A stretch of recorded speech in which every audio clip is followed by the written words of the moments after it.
नमस्कार भक्तांनो, आज आपण सातारा जिल्ह्यातील प्रसिद्ध तीर्थक्षेत्र मांढरगड आणि तिथले महान तपस्वी मांडव्य ऋषी यांची सत्यकथा जाणून घेणार आहोत।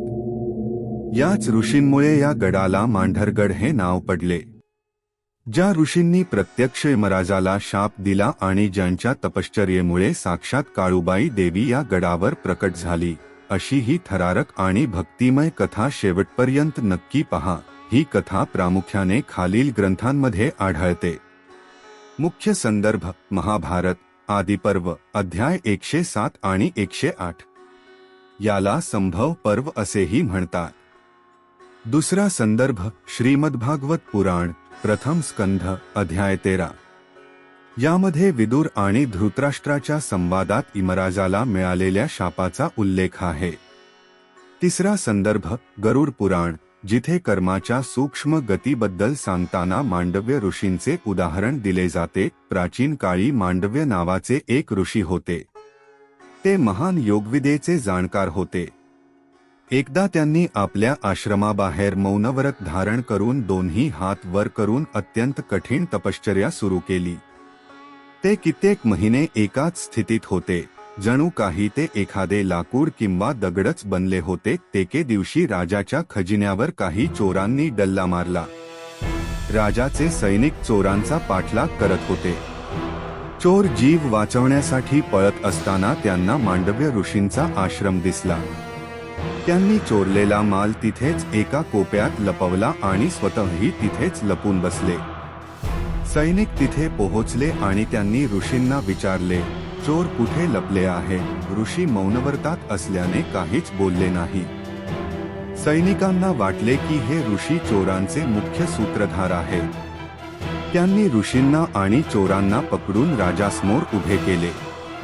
राजाने संतापून त्यांना शूळावर चढवण्याची शिक्षा दिली।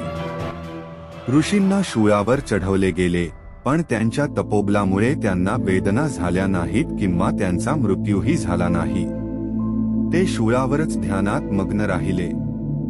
जेव्हा इतर ऋषींना हे कळले, तेव्हा ते तिथे आले।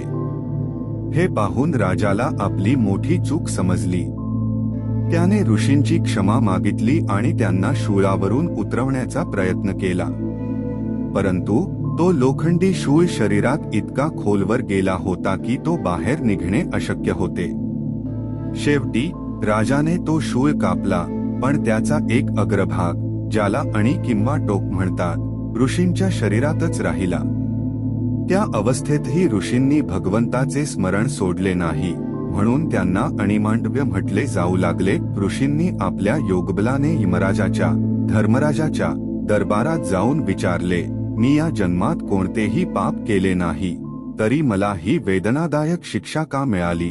यमराजाने सांगितले, ऋषीवर, तुम्ही जेव्हा लहान बालक होतात तेव्हा तुम्ही एका चतुर कीटक प्राण्याला गवताच्या काडीने मागून टोचले होते। त्या कर्माचे फळ तुम्हाला आता मिळाले। मांडव्य ऋषी संतापले। त्यांनी सांगितले की शास्त्राप्रमाणे 14 वर्षांपर्यंतच्या बालकाने अजाणतेपणी केलेले कृत्य हे पाप मानले जात नाही।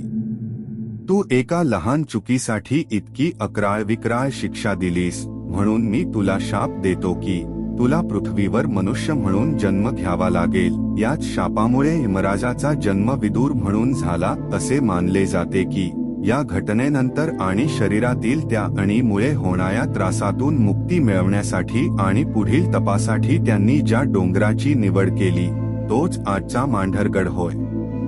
तिथेच त्यांनी आदिमाया श्री काळूबाईची आराधना केली आणि देवीने त्यांना आशीर्वाद दिला।